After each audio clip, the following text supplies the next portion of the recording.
Third Eye at Last presents Roswell Reports, Volume 1. National Archives and Records Administration, Department of Defense, Department of the Air Force, Office of the Secretary, Office of the Administrative Assistant, Office of the Deputy for Security and Special Investigative Programs, Research Declassification Team, 1987. This film, written and produced by Captain James MacAndrew, was produced to accompany the U.S. Air Force 1997 publication of the Roswell Report. Case closed. Made possible by a donation from publicresource.org. Chapter 1. An event, popularly known as the Roswell Incident, has recently been the subject of intense interest by both the media and a curious general public. In recent years, numerous speculative books, magazine articles, television programs, a made-for-TV movie, 2 UFO museums, fraudulent documents, and even an alien autopsy film have emerged to exploit the media fascination with the Roswell incident. The story has even gained international attention. Despite the vested interest and questionable credibility of all sources involved in generating the media hype, the U.S. Air Force is routinely accused of concealing a deep, dark secret from the American people. In early 1994, New Mexico Congressman Stephen Schiff requested the General Accounting Office initiate a records review. The purpose of this review was to determine if the U.S. Air Force or any other U.S. government agency possessed information on an alleged crash near Roswell, New Mexico in July 1947 of an extraterrestrial vehicle and its alien crew. In response to the GAO probe, the Secretary of the Air Force directed a comprehensive search for records. The objective of this search was to tell the Congress and the American people what the Air Force knew about the 1947 Roswell claims. If the information was still classified, it was to be declassified. If active or former Air Force officials had signed non-disclosure agreements, they were to be released from these agreements. The resulting 800-page report was completed in July 1994. The report concluded that the predecessor to the U.S. Air Force, the U.S. Army Air Forces, did recover material near Roswell in July 1947.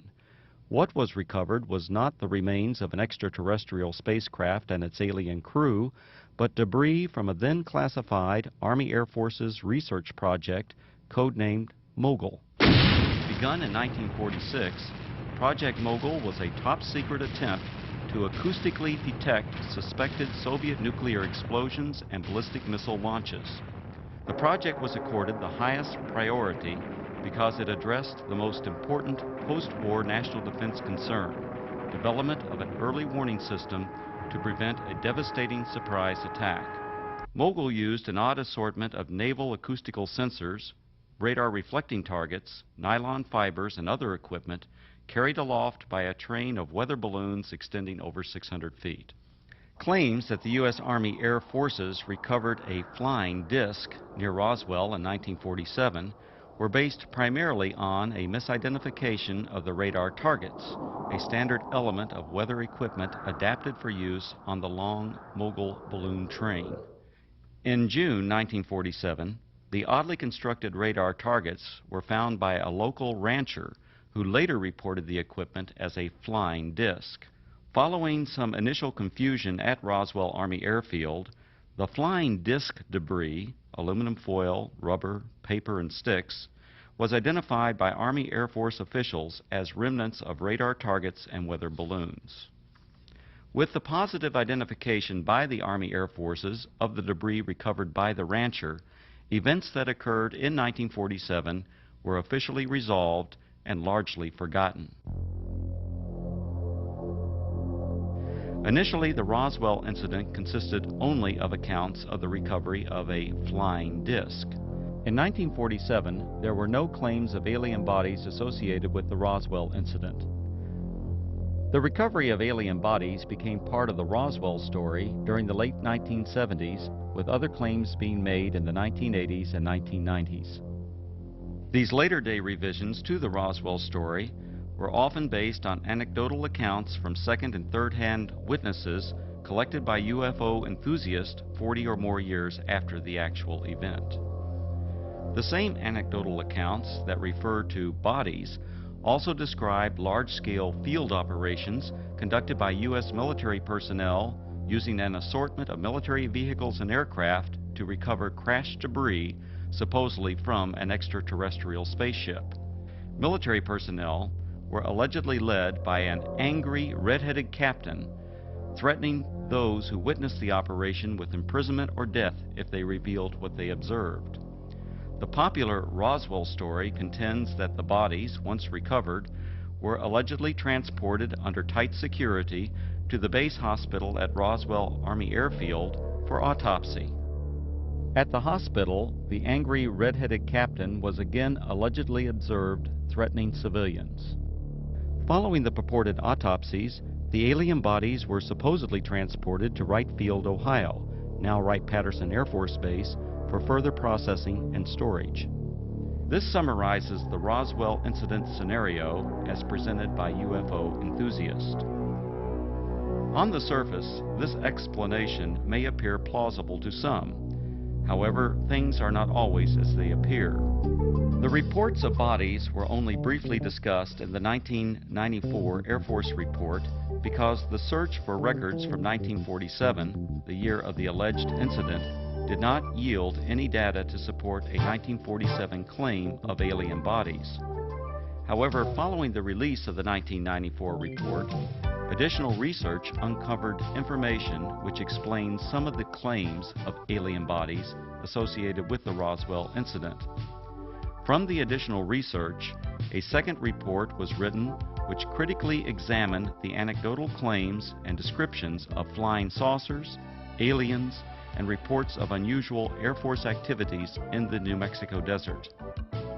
This in-depth examination revealed that many of these claims were reasonably accurate descriptions of Air Force activities. Some of the claims that refer to bodies are most likely misperceptions by uninformed persons of unclassified and widely publicized Air Force scientific achievements of the 1950s. However, other descriptions of bodies appear to be exploitation of Air Force members killed or injured in the line of duty. The following are the 5 main conclusions contained in the second report. Research reveals that actual U.S. military operations, widely separated by time, geographical location, and purpose, have been misinterpreted or deliberately misrepresented. These misrepresentations collectively created what is known as the Roswell incident. UFO proponents failed to establish accurate dates of reported eyewitness accounts, in some instances by more than a decade. In addition, they erroneously linked all these accounts to the actual 1947 recovery of Project Mogul equipment. Eventually, these misrepresentations transformed a series of verifiable Air Force activities into what some have described as the extraterrestrial event of the millennium. Reports of aliens in the New Mexico desert were actually anthropomorphic test dummies that were carried aloft by Air Force high-altitude research balloons.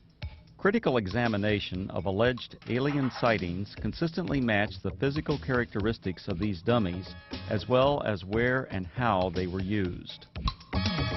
Vince, that new dummy cam is great. Yeah, it'll sure give people a whole new outlook on what it's like when you don't wear a safety belt.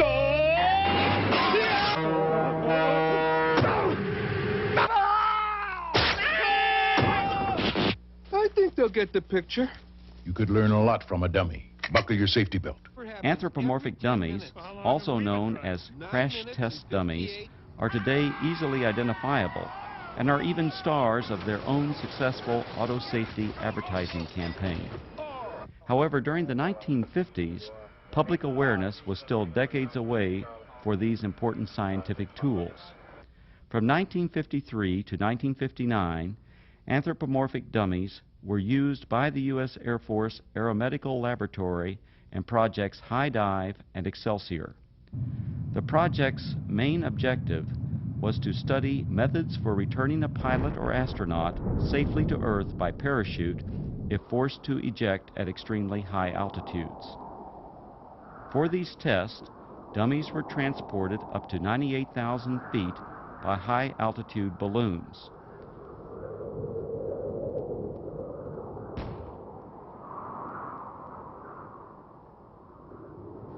The dummies were released for a free-fall period, during which body movements and escape equipment performance were recorded by a variety of instruments.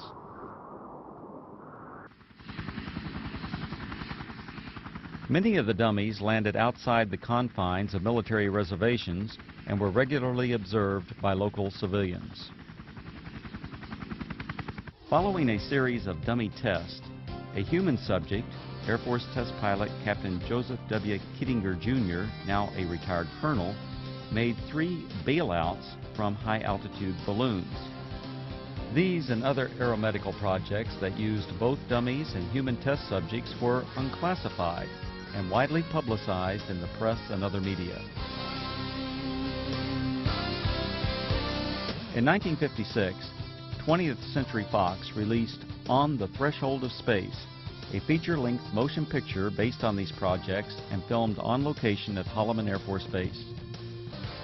Air Force personnel, aircraft, high-altitude balloons, and other equipment, including the actual anthropomorphic dummies, were used in the making of this film. End of Chapter 1. Please like and subscribe.